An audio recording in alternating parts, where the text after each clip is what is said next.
The city glittered below, a sprawling galaxy of indifferent lights. From the penthouse of the opulent Elysian, Manhattan was a silent film, its chaos muted by triple-paned glass. But inside the panoramic private dining room, a storm was breaking.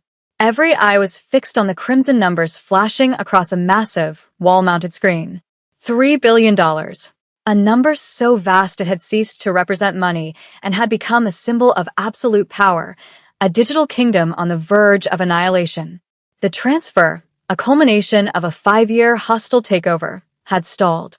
The progress bar, a slender thread of hope, was frozen at 99%.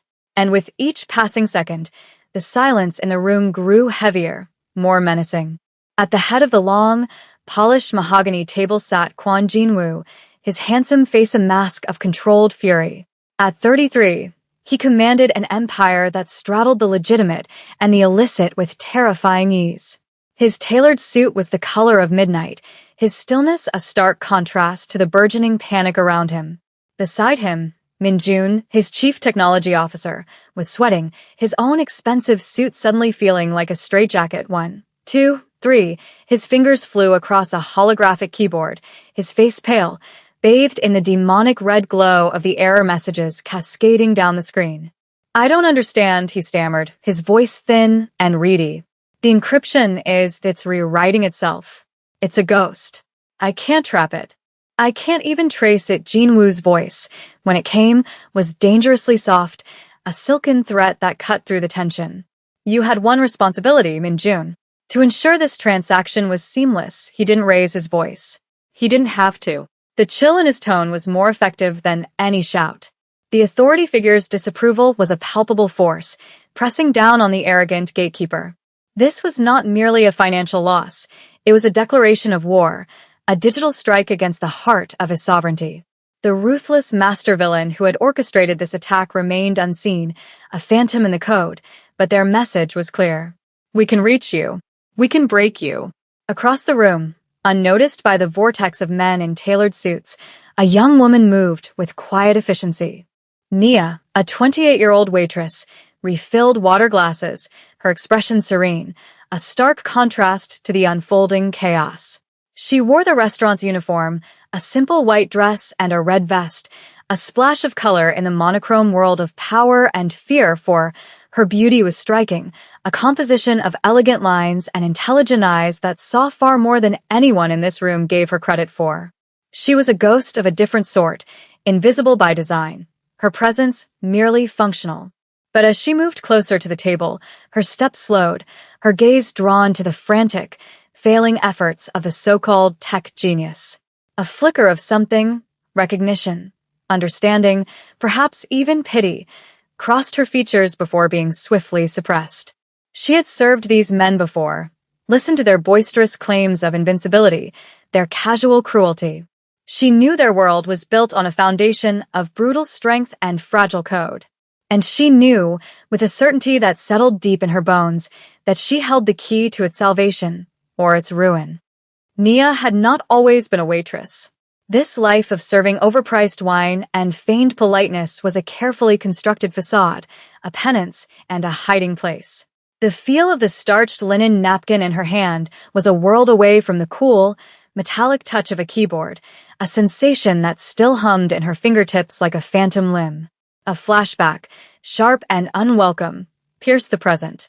She was 21 again, her face illuminated by the glow of 6 monitors in a cramped, windowless room. The code flowed from her mind to the screen, a symphony of logic and creation. She was a prodigy, the architect of a revolutionary security protocol, a system so advanced it was considered unbreakable. It was her life's work, a testament to a brilliance that burned almost too brightly. The memory soured, the image shifting to a sterile boardroom. A man with a predatory smile and empty eyes, Marcus Thorne, stood before a group of investors, her code projected behind him, his name emblazoned on every slide. He had been her mentor, the one who discovered her talent, and the one who had ruthlessly stolen it. He had taken her genius and passed it off as his own, leaving her with nothing but a severance check and a non-disclosure agreement that was as binding as iron chains. The betrayal had been absolute, a knife to the heart that had shattered her trust and her ambition. She had disappeared, burying her past so deep she almost convinced herself it was a dream. She had sought anonymity in the bustling, transient world of New York City's service industry, a place where no one looked beyond the uniform. But the ghost of her past was always there, whispering in the quiet moments, reminding her of what she had lost. Now, watching Minjun fumble and fail, a cold, calculated anger began to stir within her. The system that was crumbling before her eyes, the very encryption that was rewriting itself, she recognized its digital fingerprint. It was a bastardized, corrupted version of her own creation. Thorn. It had to be him. He was the master villain, the architect of this chaos, using her own weapon against this new titan of industry. The irony was a bitter pill. For years, she had dreamed of revenge, a way to reclaim what was stolen from her. She had imagined a dramatic confrontation, a public unmasking. But this was something else entirely. It was an opportunity, dropped into her lap like a gauntlet. Her heart hammered against her ribs, a frantic, desperate rhythm. Could she do it? Could she step out of the shadows and expose herself? The risk was immense. Jinwoo was a dangerous man, the whispers of his ruthless consolidation of power legendary. His world was violent and unforgiving. To reveal her skills would be to invite scrutiny, to open a door to her past that she had fought so hard to keep sealed. And yet, the pull was irresistible. It was a chance to prove to herself that the fire within her hadn't been extinguished, that the brilliant young woman she once was still existed beneath the veneer of the quiet waitress. Her gaze met Jinwoo's across the room. His eyes, dark and piercing, swept past her without a flicker of recognition. She was invisible to him. The thought, which had once been her shield, now felt like a challenge. The tension in the room had reached its zenith. Minjun finally threw his hands up in defeat, his face a mask of sweat and despair. "It's no use," he gasped, turning to Jinwoo. "The firewall is compromised. The entire network is collapsing. We're hemorrhaging data. In 5 minutes, everything will be gone. The accounts, the infrastructure, everything." The words hung in the air, each one a hammer blow against Jinwoo's empire. His consigliere, an older, calmer man named Mr. Park, placed a steadying hand on his shoulder, but Jinwoo shrugged it off. His rage was a living thing, coiling in the pit of his stomach. He had built his organization from the ashes of his family's ruin, every success a hard-won battle. To be dismantled by a ghost in the machine was an indignity he could not bear. He stood up, his chair scraping harshly against the floor. The movement was sudden, violent, and it silenced the panicked whispers in the room. His cold, furious gaze settled on Minjun, and for a moment, it seemed as if violence was inevitable. It was in that moment of pure, distilled crisis, when all hope seemed lost, that Nia made her move. She placed the silver water pitcher she was holding onto a nearby service stand with a soft, deliberate click. The sound, though quiet, was sharp enough to cut through the oppressive silence. Every head turned towards her. She took a step forward, her posture poised, her gaze unwavering as she met Jinwoo's stare. The fear was still there, a cold knot in her stomach, but it was overshadowed by a lifetime of suppressed ambition and a burning desire for reclamation. "I can fix it," she said. Her voice was calm, clear, and carried the weight of absolute certainty. The statement was so audacious, so utterly out of place, that for a moment, no one reacted. They simply stared at the waitress in her simple uniform, a beautiful African woman who had just uttered the impossible.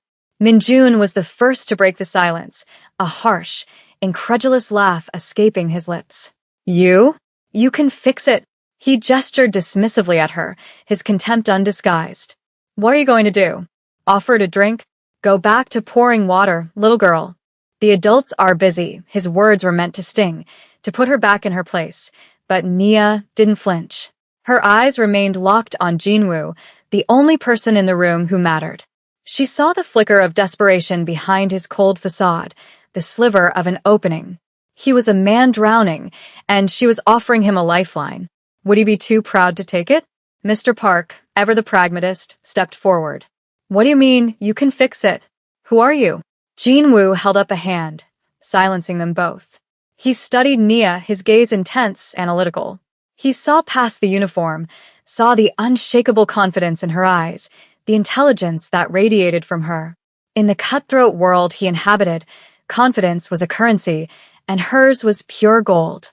He was a man who trusted his instincts, and his instincts were telling him something extraordinary was happening. He was losing billions with every passing second. What did he have to lose by entertaining the absurd? How? Jin-woo's voice was a low growl, a direct challenge. He was testing her, daring her to back up her claim. The entire room held its breath, the fate of an empire hanging on the words of an unknown waitress.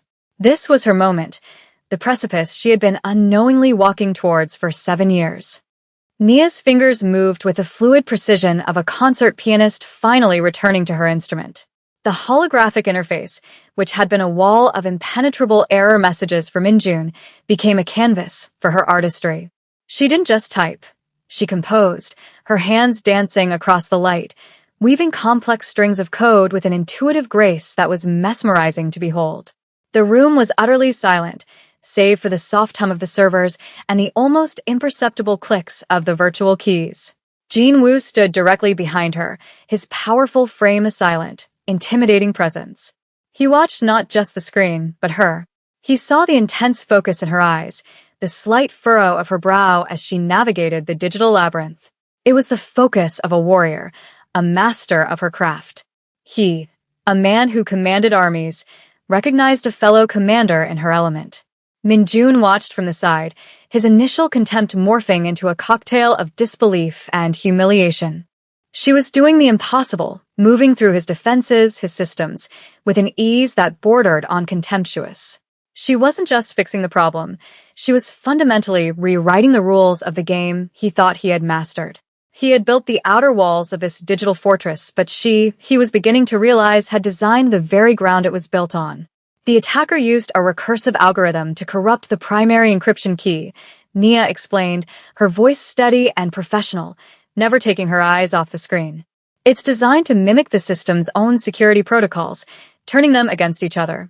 It's an elegant design, but it has a flaw.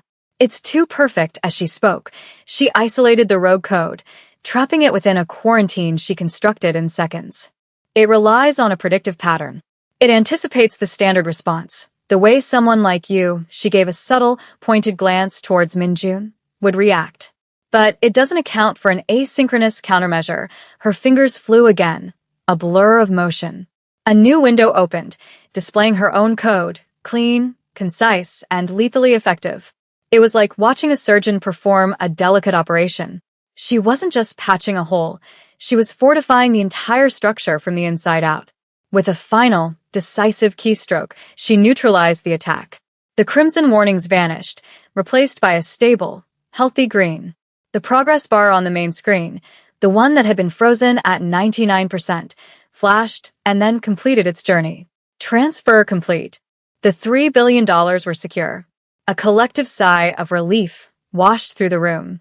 The tension broke, replaced by stunned admiration. Jin-woo's men looked from the screen to Nia, their expressions a mixture of awe and confusion. Who was this woman? Where had she come from? Jin-woo's face remained impassive, but a storm of thoughts raged behind his eyes. She hadn't just saved his money, she had saved his reputation, his very empire. She had done in minutes what his highly paid CTO had declared impossible. His gaze fell upon Minjun, and the arrogant technologist visibly flinched, the color draining from his face. The authority figure had witnessed both his failure and his replacement. The gatekeeper had been summarily humbled. But Jin-woo's attention quickly returned to Nia. She was leaning back slightly, rolling her shoulders as if releasing a long-held tension. There was no look of triumph on her face, only a quiet, profound satisfaction. The phoenix was rising from the ashes, and the fire in her eyes was burning brighter than all the glittering lights of Manhattan. The immediate crisis was over, but a new, more personal one was just beginning. Jin-woo dismissed his men with a curt nod, leaving only himself, Mr. Park, and a visibly shaken Minjun in the room with Nia. The celebratory atmosphere had evaporated, replaced by a heavy, expectant silence. Nia stood by the terminal, her hands clasped behind her back, her composure a stark contrast to the turmoil she felt inside. She had done it. She had stepped back into the world she had forsaken, and the power of it, the familiar thrill of creation and control, was intoxicating. But with that came the fear. She had revealed her hand, and now she was at the mercy of a man known for his ruthlessness. Jinwoo walked slowly towards her, circling her as a predator might assess its prey.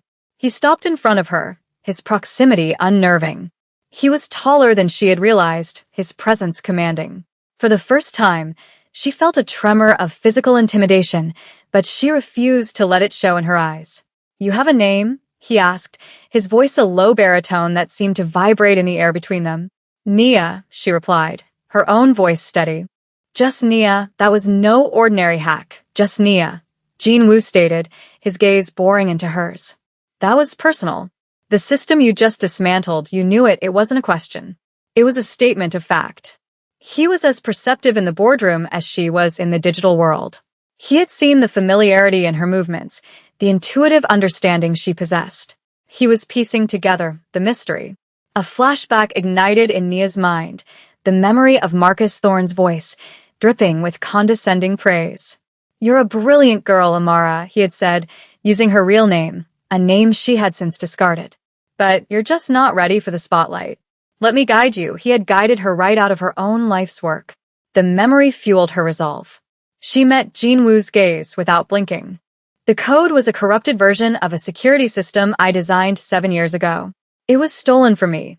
The admission hung in the air, a shocking fact that recontextualized everything. She was not just a talented coder. She was a victim, an underdog with a score to settle. Mr. Park's eyebrows shot up in surprise. He looked at Jinwoo, a silent communication passing between them. This changed everything. Jinwoo's expression remained unreadable, but a new light entered his eyes. Understanding. He recognized the narrative, the sting of betrayal, the drive for revenge. It was a language he knew well. It was the story of his own rise to power. His cold, authoritative demeanor began to thaw, replaced by a burgeoning sense of protection, an unexpected kinship with this brilliant, overlooked woman. "Who stole it?" he asked, his voice softer now, yet carrying a new and dangerous edge. "Marcus Thorne," Nia said, the name tasting like poison on her tongue. A flicker of recognition crossed Jinwoo's face. Thorne. The CEO of a rival tech conglomerate, a man whose ambition was matched only by his lack of scruples. The pieces were falling into place. The attack wasn't random. It was a targeted strike from a known enemy, a master villain using a stolen weapon. And the woman who had forged that weapon was standing right in front of him. In that moment, Nia ceased to be just a waitress or a coder. She became the key to his victory, and the key to her own vengeance. A dangerous proposition settled in the air between them, thick with the scent of ozone after a lightning strike. Jinwoo didn't offer her a job. What he offered was far more significant, far more binding. He offered her a war. "Marcus Thorne is a problem," he said, his voice a low, dangerous rumble. "He has been a thorn in my side for over a year, attempting to infiltrate my legitimate businesses." This attack was his most audacious move yet. He believed he was untouchable, that his digital ghost was the perfect weapon. He paused, his dark eyes searching hers, seeing the years of pain and anger she had kept locked away. He was wrong. His perfect weapon has a name.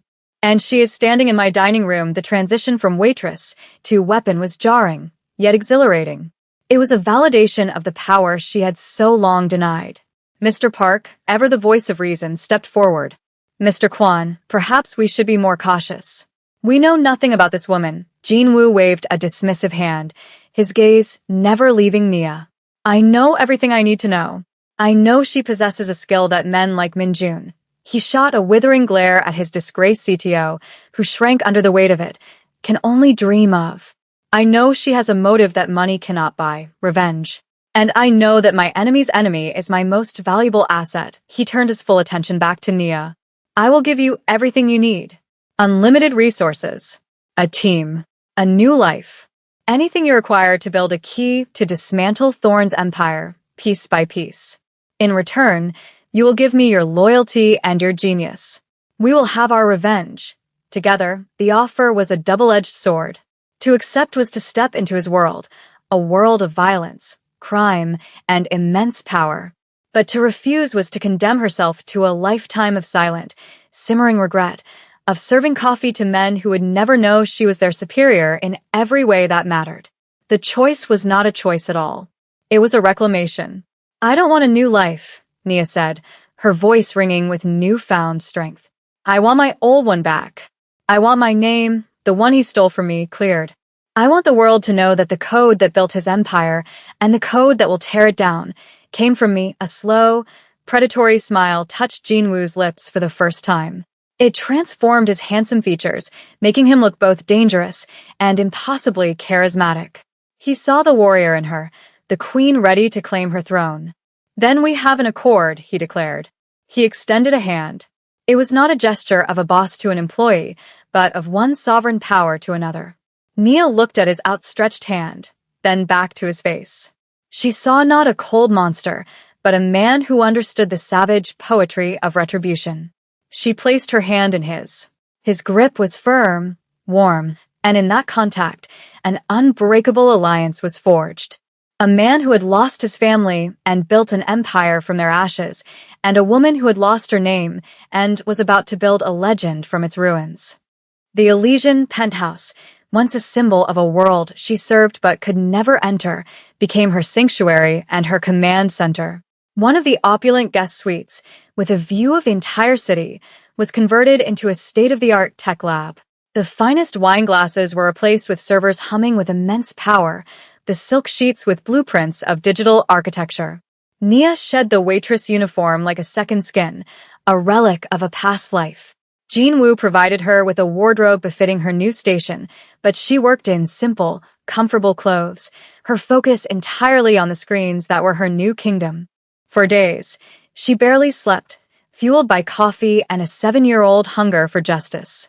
She moved like a phantom through the penthouse, a ghost in Jinwoo's machine, and he found himself watching her, fascinated.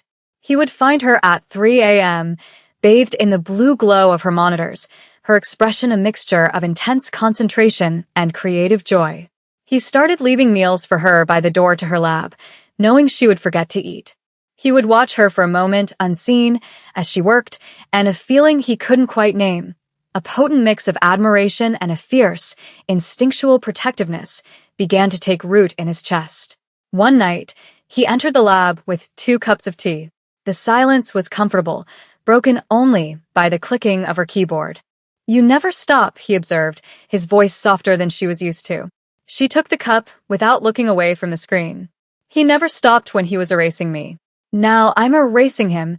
There was no malice in her voice, only a chilling, factual finality.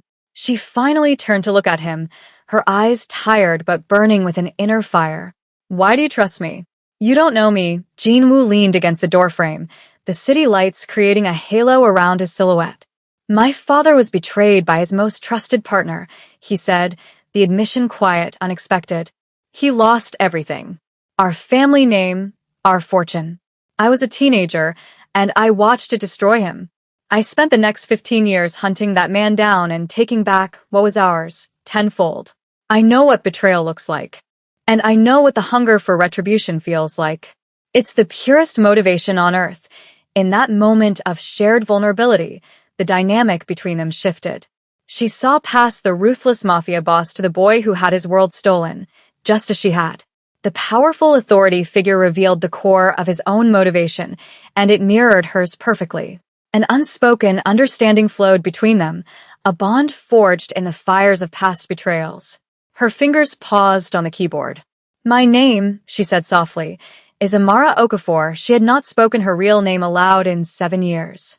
Saying it to him felt like taking her first breath after drowning. He nodded slowly, committing the name to memory. Amara, he repeated, the name of vow. It was the name of the woman he would help restore, and the woman he was, against all logic, beginning to fall for. The plan was audacious, a masterpiece of digital warfare and psychological manipulation. Amara, as she was now known to Jinwoo and his inner circle, had not just found a weakness in Marcus Thorne's network, she had found the ghost of her own genius, twisted and repurposed for his gain. Thorne had integrated her stolen security protocol, now rebranded as Aegis, into every facet of his company, Thorne Industries. It was his crown jewel, the very foundation of his reputation as a tech visionary. And Amara knew, with the intimate knowledge of a creator, that the backdoors she had built into her original design, fail-safes she had created for maintenance and recovery, were still there, dormant and waiting.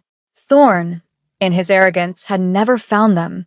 He's hosting the Aegis Summit next week, Amara explained, pointing to a holographic projection of a sleek, modern convention center.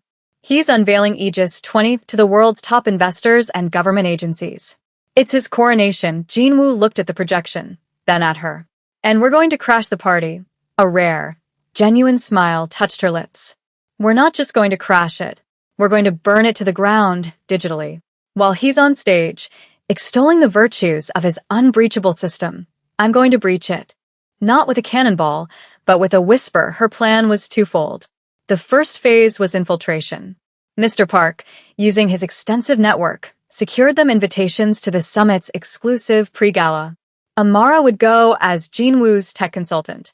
The night of the gala arrived, a storm brewing over the Hudson River. Amara stood before the floor-to-ceiling windows of the penthouse, looking at her reflection. The woman staring back was a stranger. She wore a stunning, midnight blue gown that shimmered like a star-filled sky. Her hair was styled elegantly, and a simple diamond necklace, a gift from Jinwoo, left on her desk with a note that simply said for Amara, rested against her collarbone. When Jinwoo entered the room, he stopped dead in his tracks. He had only ever seen her in a waitress uniform or simple work clothes. Seeing her like this, transformed into a vision of breathtaking elegance, struck him with the force of a physical blow. He realized with startling clarity that his feelings for her had deepened far beyond admiration for her skills. This was something more, something dangerous and profound. You look, he started, his voice rough with an emotion he couldn't hide, like you were born to command rooms like this. She turned, and their eyes met. The electricity between them was palpable. Tonight, I'm just the support team, she said softly. He closed the distance between them, his hand coming up to gently cup her cheek. His touch was electric, sending a shiver through her. You are never just anything, Amara, he murmured, his gaze intense. Tonight, we take the first step. And I will be with you for all the ones that follow. The promise was a shield, his presence a fortress around her heart. In the heart of the enemy's territory, under the glittering chandeliers and watchful eyes of their target, their partnership was about to be tested, and their burgeoning romance solidified by the shared thrill of the fight. The Aegis Summit pre-gala was a symphony of manufactured success. Champagne flowed, conversation buzzed with billion-dollar buzzwords, and at the center of it all was Marcus Thorne, preening like a king in his court. He was charismatic, handsome, and utterly oblivious to the storm about to break over his head. Amara and Jinwoo moved through the crowd with a quiet, predatory grace. To everyone else, they were simply another power couple, a formidable businessman and his brilliant, beautiful consultant. But beneath the surface, their senses were heightened, their purpose singular. Amara's gloved hand held a sleek, custom-designed clutch. It looked like a fashion accessory, but it was a sophisticated network scanner, mapping the convention center's internal servers. He's running a closed network, completely air-gapped from the outside, she whispered to Jinwoo, her lips close to his ear, the intimacy of the act a stark contrast to their technical subject. But the presentation mainframe has to interface with the stage projectors. That's our way, and Jinwoo's hand rested on the small of her back, a gesture that was both possessive and protective. Where is it? Server room. Sublevel 2, she murmured back. And it's guarded. Their eyes met Thorne's from across the room. He gave them a cursory, dismissive glance, his gaze lingering for a moment too long on Amara, the way a collector appraises a new object before turning away.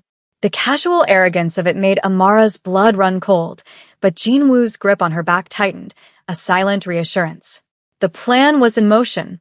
Jinwoo created a subtle diversion, drawing Thorne and his security chief into a seemingly urgent conversation about a potential hostile investment from an Asian competitor, a fiction crafted by Mr. Park. All eyes were on them.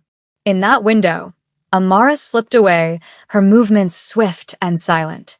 She moved through the service corridors, the glamour of the gala replaced by the cold, sterile hum of machinery. She reached the server room, a single guard posted outside.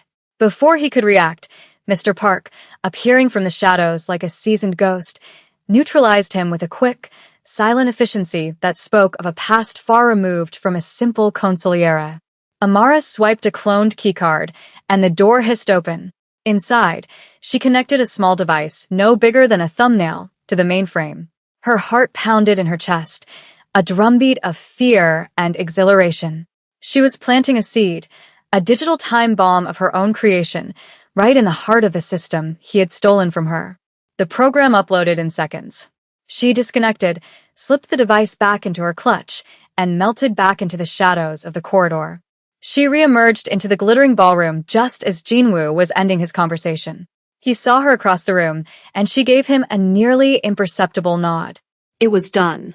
As she rejoined him, he took her hand, his fingers lacing with hers. The contact was a grounding force, a silent acknowledgement of their shared victory. The first strike had been landed. The trap was now set. All that was left was for Marcus Thorne to step onto his stage and, in front of the entire world, spring it himself. The main auditorium was packed. Global media, tech billionaires, and government contractors filled every seat, their attention fixed on the massive stage where Marcus Thorne stood, bathed in a triumphant spotlight. The Aegis 20 logo glowed behind him. He was at the apex of his power, the master of his universe. In a darkened control booth high above the crowd, Amara sat before a terminal, her fingers poised over the keyboard. Jinwoo stood behind her, a silent guardian, his eyes fixed on the man on the stage. Aegis 20 is more than a security system, Thorne announced, his voice booming through the speakers. It is a promise of absolute invulnerability. A digital fortress so perfect, so intelligent, it is not merely unbreakable. It is unthinkable to even try. It was Amara's cue. Showtime, she whispered. With a single keystroke, she activated the seed she had planted. On the massive screen behind Thorne, the sleek corporate logo began to glitch. The image fractured, dissolving not into static, but into lines of elegant, flowing code. The crowd murmured in confusion. Thorne's confident smile faltered. A minor technical issue, he stammered, but his eyes darted nervously towards the frantic technicians in the wings. Then, the code resolved itself into an image, a photo of a much younger Amara, a brilliant, hopeful 21-year-old, standing in front of a whiteboard covered in the foundational algorithms for the original Aegis system. Her name, Amara Okafor, appeared below it in bold, white letters. A recorded audio file began to play over the auditorium speakers, a conversation secretly recorded years ago, of Thorne condescendingly telling Amara her work was good, but that he would take it from here.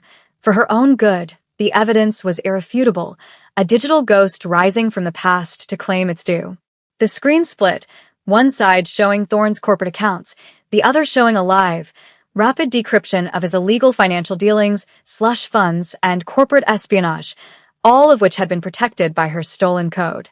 The fortress was not just breached, its secrets were being laid bare for the world to see. Thorne's face drained of all color. He was ruined, publicly and professionally, in the span of 90 seconds. Panic erupted. As security rushed the stage, Jinwoo's men, already in position, created a seamless path for them to exit. In the ensuing chaos, no one noticed them leave. Back in the sanctuary of the penthouse, the adrenaline began to fade, replaced by a profound, earth-shattering sense of release. Amara stood by the window, watching the city lights, no longer indifferent, but witnesses to her victory. She had done it. She had taken back her name, her legacy. Jinwoo came to stand beside her. The silence was filled with everything they had been through. He gently took her hand. "It's over," he said softly. She turned to face him, her eyes shining with unshed tears, not of sadness, but of overwhelming triumph and gratitude. "Thank you," she whispered. You didn't have to do this. Yes, he said, his voice thick with emotion as he raised his other hand to her face, his thumb gently stroking her cheek. I did. He leaned in and kissed her. It was not a kiss of passion or conquest, but of profound connection, of two broken souls who had found their other half in the crucible of revenge. It was a promise of a new beginning, built on the ashes of their pasts. The underdog hero had not only won the battle, she had won the heart of the king, and in doing so, had become a queen. Together, they looked out at the city, no longer just as empire or her hiding place, but their future, glittering with infinite possibility.